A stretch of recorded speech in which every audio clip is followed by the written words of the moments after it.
আসসালামু আলাইকুম সবাই কেমন আছেন? চলেন আজকে আরেকটা নতুন ভিডিও আপনাদের সাথে শেয়ার করি। সেটা হচ্ছে আমার হাজবেন্ড যখন চাকরিতে যায়, সকালবেলা অফিসে যায়, তখন আমার ছোট মেয়েটা ঘুমিয়ে থাকে, আর যখন অফিস থেকে বাসায় আসে তখনও আমার ছোট মেয়েটা ঘুমিয়ে যায়। তার মানে সপ্তাহে শুক্রবার আর বৃহস্পতিবার ছাড়া সে তার বাবাকে পায় না।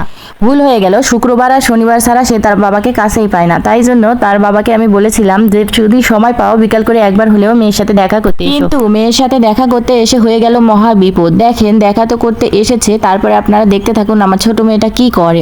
ওর বাবাকে কোনোভাবেই আর যেতে দেবে না।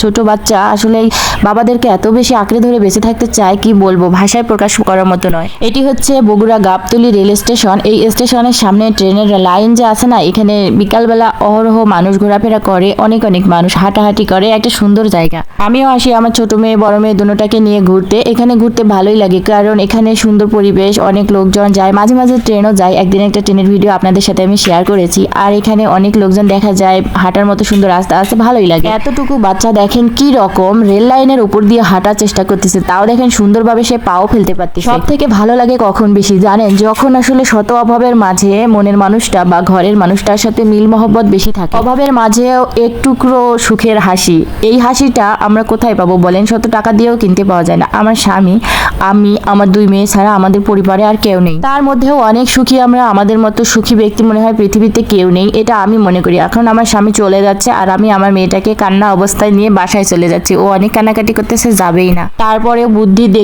বুদ্ধি করে পাখি দেখিয়ে এটা সেটা বলে ওকে নিয়ে আমি বাসায় চলে যাচ্ছি। আর দেখেন বাসার রাস্তার কি অবস্থা। বৃষ্টি হওয়ার কারণে রাস্তাগুলোতে অনেক বেশি কাদা হয়েছে, পানি জমেছে, সবাই ইট দিয়ে রাখছে। আর সবাই যেহেতু বাসাটাতে যায়, তাই ইটের উপর দিয়ে আমি যাচ্ছি। ইটের ভিতরে যেন পানি ঢুকে থাকে আর চটকে গায়ের উপরে চলে আসে। গ্রামীণ পরিবেশ যে কত সুন্দর হইতে পারে সেটা এখানে না থাকলে বুঝতেই পারতাম না। এটা একটা শহরের মতো, কিন্তু গ্রামের চিত্রই বেশি ফুটে উঠেছে এইখানে। ছোট বাচ্চাটাকে নিয়ে সারাদিন সময় পাই না বাইরে আসার, তারপরেও বিকালবেলা আজকে একটু বের হয়েছিলাম। ছোট মানুষ দেখেন বাহিরে আসলে কত খুশি হয়। এদিকে আমার বড় মেয়েটা আগেই বাসায় চলে গেছে, বাসার গেটের সামনে গিয়ে দাঁড়িয়ে আছে মনে হয়, কারণ সে গেট খুলতে পারবে না। এটা এমন একটা গেট, আমরা বড়রা ছাড়া গেটটা খোলাই যায় না, চাবি দিয়ে গেটটা খুলে এখন আমি বাসায় চলে যাচ্ছি। বাসায় এসে দেখি রান্না করা লাগবে, যেহেতু রাত লেগে গেছে এখন আমি রান্না করব ও রংপুরের ঐতিহ্যবাহী আলু ঘাটি, যেটাকে বলি আমরা আলুর ডাল, ডিম আলুর ডাল। যেহেতু আমার বাসায় ডিমের সংখ্যা অনেক কম, আমার ঘরে মাত্র দুইটাই ডিম ছিল, তাই আমি চিন্তা করলাম ডিম দুটা ভেজে আমি আলুর ডালের মধ্যে ছেড়ে দেবো। আর আলুর ডাল বলতে আলুও কিন্তু বেশি ছিল না, অনেকে সেই আলুগুলো ভর্তা বানিয়ে ডিম ভাজিয়ে খেতে পারতো, কিন্তু আমি ডাল বানাবো কারণ আমার ছোট মেয়েটা ভর্তা খেতে পারবে না, শুকনা দিয়ে ভাত খাওয়া যায় না, তাই ঝোল করে একটু রান্না করতে। আর আলুর ডালটা আমি আপনাদের সাথে শেয়ার করতেছি কারণ খুব সহজেই ঝটপট ঘরে আপনারা এরকম করে আলুর ডাল ডিম ভাজি করে খেতেই পারেন। এটা একটা সাশ্রয়ী তরকারি,